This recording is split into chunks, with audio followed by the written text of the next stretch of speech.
طب اقول ايه؟ طيب اقول ايه؟ اقول ايه؟ نفق مظلم، جحيم، عارف؟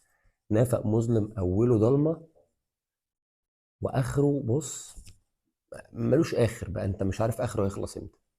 حقيقي والله العظيم انت فعلا مش عارف اخره يخلص امتى. ابتدى من اول الكاراباو عادي، قلنا بطوله مش عايزين نلعبها، وجوارديولا بيضحك والدنيا تمام، وتخسر من توتنهام 2-1، مفيش مشكله وعادي وعدت. تقوم لاعب بعدها في الدوري، تخسر في فيتاليتي ستاديوم قدام بورموث. ماشي مفيش مشكله، عادي، ماتش وهتعدي.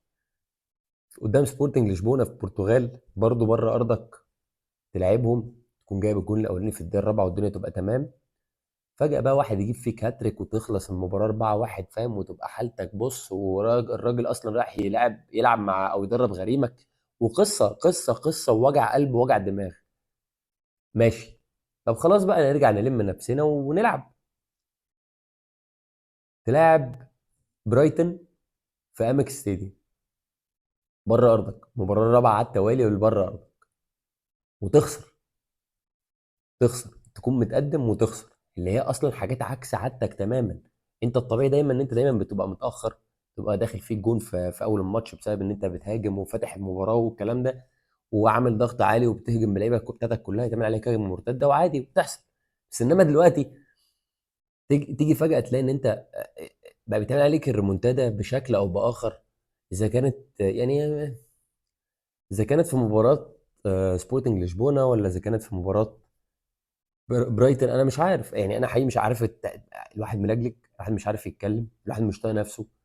الدوري بيروح، سبت انت النقطه 23 دي قفشت فيك خلاص، مش ناوي ان هي تسيبك خلاص، هي حبتك واخداك عن حب وخلاص. خلاص بقى كل سنه طيب. شوف بقى ليفربول بعد المباراه بتاعت النهارده بتاعت استون فيلا دي هيروح فين. مفيش مشكله عادي. هو اخر مره اصلا استون فيلا كسبت ليفربول كان ايام ما تريزيجيه كان بيلعب في استون فيلا، اللي هو ساعه لما كسبوهم 7-2. ده اساس يعني. انسى كل سنه طيب، يعني يوم ما هيحصل ايه هتبقى تعادل، ودي مش هتحصل لان ارني سلوت الراجل ده داهيه، والراجل ده شكله كده هيقرفنا ومقرف، ومش هيسيب حاجه، ومش هيسيب حاجه للظروف، ومش هيسيب بقى ان انت تعمل عليه ريمونتادا بقى والكلام ده، وان هو يبتدي يوقع نقط والكلام. انسى انسى انسى، هي شكلها كده باظت. وانا طالع عشان اقول لك ان هي شكلها كده باظت بصراحه. ومش عارف، بص ما تنساش تعمل لايك وشير وسبسكرايب وتفعل زر الجرس عشان يصلك مني كل جديد. انا جهاد العمري، ويلا بينا نبتدي بقى. تعالى احكي لك على يعني الاسبوع ال 11. تعالى احكي لك عن مباراه طبعا السيتي في الاول وبرايتون، وبعد كده احكي لك عن المباريات اللي اتلعبت النهارده، وطبعا مباراه ريال مدريد، وبعد كده تعالى اقول لك بقى ايه المباريات اللي هتتلعب بكره. والله هو حضرتك احنا لعبنا عادي جدا بالتشكيله الطبيعيه بتاعتنا بتاعت تقريبا المباراه اللي فاتت، بس مع اختلاف شويه حاجات يعني. في حراسه المرمى ادرسون، كايل ووكر، بعد كده جنبه سيمسون، بعد كده جنبه جافارديول كسنتر باك، ودي كانت غريبه وجديده ومختلفه لان اخر مره كنت شفتها كانت السنه اللي فاتت.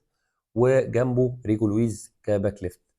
وفي خط النص جندوجان، سوري مش جندوجان، كوفازيتش. واربعه في خط النص بطريقه مختلفه شويه. يعني انت عندك فيل فودن، وعندك جندوجان، وعندك على الشمال ماتيوس نونيز، وعلى اليمين سافينيو، وفي الخط الامامي بتاعك هالاند. عندك طرق كتير قوي قوي قوي بيتعمل فيها تغييرات او روتيشن لطريقه اللعب اللي انت بتلعبها.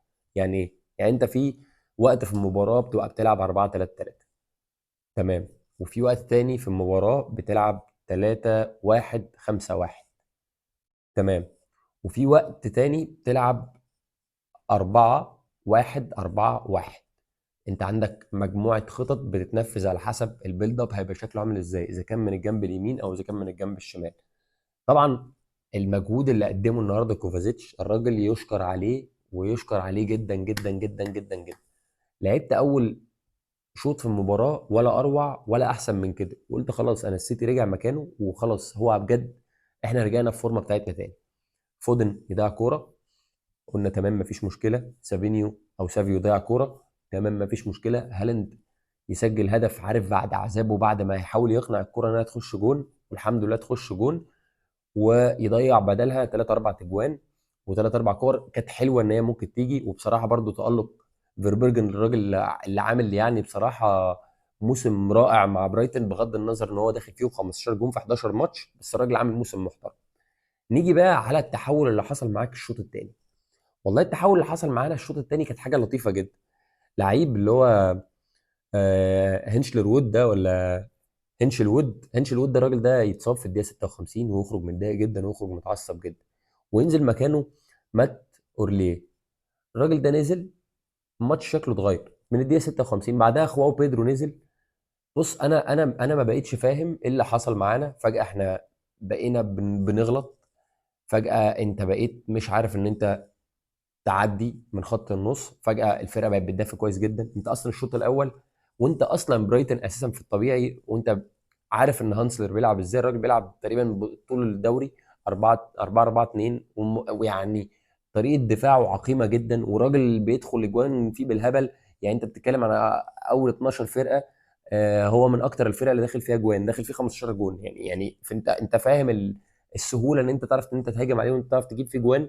والراجل بيفتح مساحات ان انت عندك واحد زي سافيو ده تعرف ان انت تستغله في كرة او اتنين، ان هو يبتدي بقى يجيب لك اجوان. يعني الراجل لازم يجيب جون، لان هو كده مش طبيعي. انت لاعب 14 ماتش ما جبتش ولا جون، فانت محتاج يجيب جوان. مفيش بقى يا باشا، مفيش. ما عرفناش نستغل اي فرصه لحد ما الراجل ابتدى يظبط اموره وابتدى يفهم المباراه من اول الدقيقه 60. مع انه هو اصلا لو كان اتفرج علينا في المباريات اللي فاتت، احنا ما اتغيرناش خالص عن المباريات اللي فاتت، ولا اتغير طريقتنا خالص. لان انت خلاص بقيت مقيد بان انت عندك غيابات جايبك الارض. عندك 8 لعيبه ما بتلعبش، مصابين. عندك لعيبه واحد زي كيفن دي بروين هتلعبه اخر 10 دقايق ربع ساعه. عندك فيل فودن مصاب، مش يعني مش مصاب، سوري، مش عارف يرجع للفورمه بتاعت الموسم اللي فات خالص. عندك واحد زي ماتيوس نونيز ما بيلعبش في المركز بتاعه. الراجل بيحاول يدي بس لسه ما فيش. سافيو يعني ما فيش خالص، 5 اسيستات، ما عملش اي حاجه تانية. هي دي الفرقه، هي دي الفرقه، ده فريقك. بس عندك واحد زي روبن دياز اللي بيعمل لك البيلد اب من الدفاع بتاعك مش موجود. خلاص، هي دي الفرقه. هي ما انت ما فيش عندك حل. فانت بقى مضطر انك ايه؟ تريح برناردو سيلفا ماتش وتنزله الشوط الثاني، تريح جندوجان ماتش وتنزله الشوط الثاني. هتلعب كده هتعمل ايه؟ اكانجي يعني لسه راجع من الاصابه، بس لا، خليه وخلينا نلعب سيمسون. بس الراجل سيمسون ده، سمسم بجد، يعني ده بجد هو سمسم لسه صغنطوط قوي بصراحه، لسه صغنطوط قوي قوي قوي ان هو يتفرق كده. الواد بجد اتفرق. اذا كان الماتش اللي فات بتاع سبورتنج لشبونه، ولا اذا كان الماتش بتاع النهارده. الماتش بتاع النهارده الراجل، لا لا، انا العشوائيه اللي في الدفاع اللي حصلت دي في الجون الاولاني بتاع خواو بيدرو، ده هو جافارديول. لا انتوا نسيتوا الكوره يا جدعان، انتوا الاثنين، اقسم بالله انتوا الاثنين نسيتوا الكوره. يعني جافارديول نسي ان هو بيلعب اصلا في الطبيعي سنتر باك، وقفش ان هو بيلعب باك ليفت. بيلعب باك ليفت بقى اللي هو المهاجم او الجناح الطاير والكلام ده كله، بيحط جوان وجايب 7 جوان. ماشي، كل الكلام ده علينا على راسي، بس انت في الاخر مركزك سنتر باك يا معلم، يا معلم سنتر باك. انت نسيت السنتر باك فجأة. والله عشوائيه مفرطه. هو بيدرو سجل الهدف الاول الدقيقه كام؟ 68. سوري، دقيقه 77. بعدها بقى ب5 دقائق، اللي هو الراجل اللي انا بقول لك حقيقي، اللي هو هانسلر غير بيه شكل الماتش، اللي هو مات اورليه ده. الراجل نزل اللي مسك خط النص وشل حقيقي طريقه اللعب بتاعتنا تماما. وشل فكره ان انت بتلعب بعرض الملعب، مش بتلعب بطول الملعب. وفكره ان انت يعني تعرف ان انت تبيلد اب البيلد اب الطبيعي بتاعك، وان انت تعرف ان انت تستغل الاخطاء اللي في خط النص او المساحات اللي ممكن تعمل في العمق وترمي كور من وراه. انسى كل الكلام ده، ما حصلش بقى. الراجل ده نزل من هنا من اول الدقيقه 56. كل سنه وأنت طيب، ما شفناش خير على طول. خلاص خلاص. الدقيقه 82 حضرتك الراجل سجل الهدف الثاني. برضو نفس الكلام، خطأ جفارديول رسمي رسمي رسمي رسمي. الراجل معدي من جنبه زي السلام عليكم. جفارديول الرياكشن بتاعه متأخر 30 سنة ضوئية النهارده. انا ما اعرفش في ايه النهارده، انا ما اعرفش ايه اللي بيحصل. كايل ووكر، حسيت فجأة بعجزه. حسيت ان بجد الراجل بقى كبير فجأة. يعني الموسم اللي فات الدنيا كانت تمام معاه، والراجل كان بيعمل سبرنتات وبيجري ومش عارف ايه وبتاع. من اول لما السبرنت اتعمل بتاع اداما تراوري من جنبه في فولهام كذا مره، من ساعتها الموضوع بقى مستحيل. سيمينيو بقى الماتش بتاع بورموث نفس الكلام، الدنيا بقت خرابه خرابه خرابه خرابه. ميتوما النهارده ماسكه مروقه، نفس الكلام نفس الكلام. لا لا لا لا، صعب صعب صعب صعب. عندنا مشاكل كتير، بنواجه صعوبات كتير. ربنا يا رب يكرم ونعرف نخرج من النفق المظلم ده باي مكسب. محتاج اي مكسب حقيقي. يعني حد يعد لنا حتى مباراه ساوثهامبتون تاني. انت يا معلم انت طالع من 11 مباراه باتنين مباريات بس كلين شيت. اتنين بس كلين شيت. خسران خسارتين ورا بعض في الدوري، واربع خسارات على التوالي. اول مره في تاريخ جوارديولا، واول مره في تاريخ جوارديولا بص مع السيتي بقى، واول يعني من ساعه لما جه جوارديولا ما حصلش معاك المنظر ده. ما تجيش تقول لي السيتي هيرجع والسيتي مش هيرجع، ما تبقاش كلامك مستفز ويحرق الدم. لو انت ناوي تحرق دمي يبقى مكانك مش هنا، فاهم؟ وما تقعدش توجع دماغي، لان السيتي مش هيرجع واحنا بنقول ان هو هيرجع وخلاص. لا، هو السيتي الموسم اللي فات او الموسم اللي قبله او اللي قبله او اللي قبله كان بيرجع علشان انت اصلا فرقتك كانت موجوده وكلها بتلعب. بس انت الموسم ده انت ما عندكش اصلا مركز سته الاساسي بتاعك، ما عندكش مركز غير مركز سته البديل بتاعك، ما عندكش بديل ليه بقى. يعني انت حضرتك كوفازيتش ده لو اتصاب انت كل سنه وانت طيب هتخبط دماغك في حاجه. ما تجيش تقول لي اي كلام. بس هالاند ده ما بيلعبش لوحده، هالاند ده محتاج لعيبه بتخدم عليه.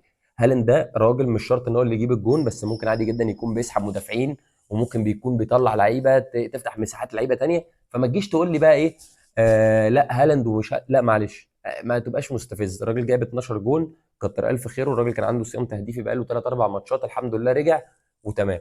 نكمل بقى بقيه المباريات النهارده. بقيه المباريات النهارده كانت لطيفه جدا من ناحيه الدوري الانجليزي. من ناحيه الدوري الانجليزي كانت مباراه ما بين المركز ال 19 والمركز ال 20 اللي هو ساوثهامبتون وولفز.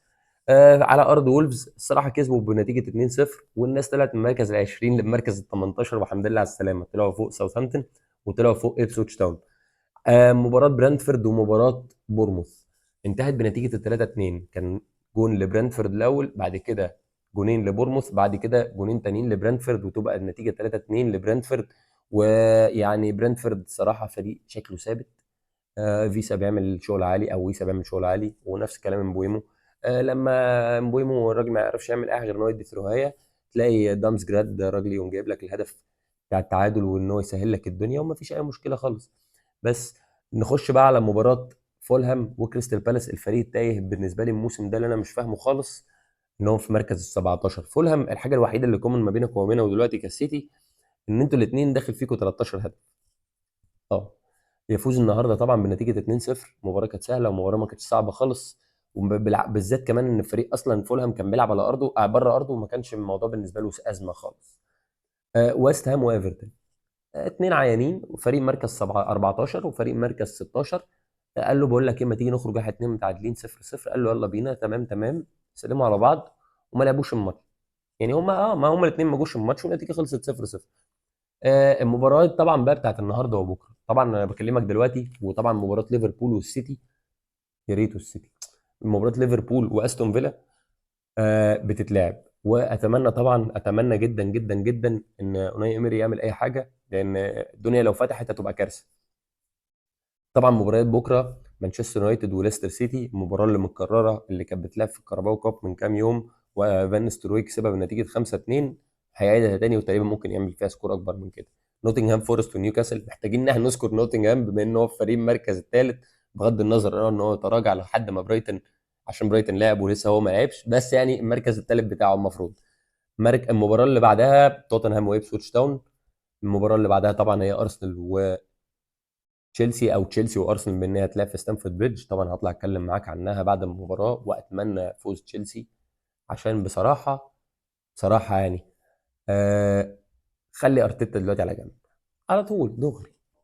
بس طبعا مباراه برشلونه بكره، ومباراه ريال سوسيداد بره مباراه بره ارض برشلونه، ممكن اطلع اتكلم عنها برضو ان شاء الله، مع حديث عن تشيلسي وليفربول. ايه تشيلسي وليفربول، تشيلسي وارسنال. وطبعا اخر حاجه النهارده طبعا كنت حابب ان انا اتكلم عليها، الفوز بتاع الريال مدريد على اوساسونا بنتيجه الاربعه. وبيقول لك زي ما اوساسونا كسب برشلونه، يبقى انا كسبت الفريق اللي كسب برشلونه، يبقى انا اكسب برشلونه. فاهم؟ لا بصراحه طبعا المباراه دي انا ما كنتش هتكلم عليها قوي، بس انا الصراحه اللي خليني احب ان انا اتكلم عليها ان ريال مدريد طبعا بعد شويه مشاكل، بعد ريمونتادا صعبه قدام دورتموند بنتيجه يعني كانت ان انت كنت متراجع اتنين وان تعرف تعمل كامباك وتكسب، وبعدها طبعا ان انت تتلغي مباراه، لا مش تتلغي مباراه، تلعب مباراه برشلونه وتخسر اربعه في السانتياجو، وبعد كده تلغي مباراه فالنسيا، وبعد كده تلعب مباراه في اليويفا اللي بعدها على طول المباراه بتاعت ميلان وتخسر نتيجه 3-1. فطبعا كنت متخيل ان هيبقى في ذبذبه الصراحه في الاداء، وان ما كنتش الاقي الفريق، بس طبعا للاسف لقيت الفريق ولقيته بشكل مختلف. ولقيت ان في لعيبه ممكن تعرف ان هي تشيل فريق لوحدها. فيني النهارده الصراحه الراجل جاب هاتريك في الدقيقه واحد، جون في اول جون في الدقيقه 34، بعد كده الجون الثاني بالنسبه له في الدقيقه 61، وبعد كده الدقيقه 69. جود بلينجهام النهارده بيسجل اول هدف ليه في الدقيقه 42، الراجل يقوم بايس التيشيرت وسعيد جدا. بس والله حقيقي اللي انا كنت عايز اتكلم عليه راؤول اسينسيو الراجل المدافع اللي نزل بسبب اصابه إيدر ميليتاو. يعني كنت اتمنى ان انت تتصاب من بدري بقى، يعني مش عايز ان تتضرر، بس يعني الراجل عمل ثرو لوب انا ما شفتوش في حياتي. عارف انت بتاع بلاي ستيشن ان انت بتعمل مثلث ال1 على الاخر من الدفاع للمهاجم، عشان انت عندك مثلا واحد زي مبابي قدام ميسي او رونالدو زمان والكلام ده، ويطلع يحط لك الانفراده. هو بالظبط ده. بس اتمنى ان انا ما اكونش طولت عليك، واتمنى ان انت ما تنساش تعمل لايك وشير وسبسكرايب، او لايك وسبسكرايب، سيبك من الشير ده وما توجعش دماغك. كان معاك جهاد العمري، فنتكلم كوره. واتمنى بقى تدعي للسيتي ان هي تعدي من الازمه دي وتعدي من المحنه دي، لان بصراحه الموضوع ده تقيل قوي. مش عايز اي حاجه. سلام.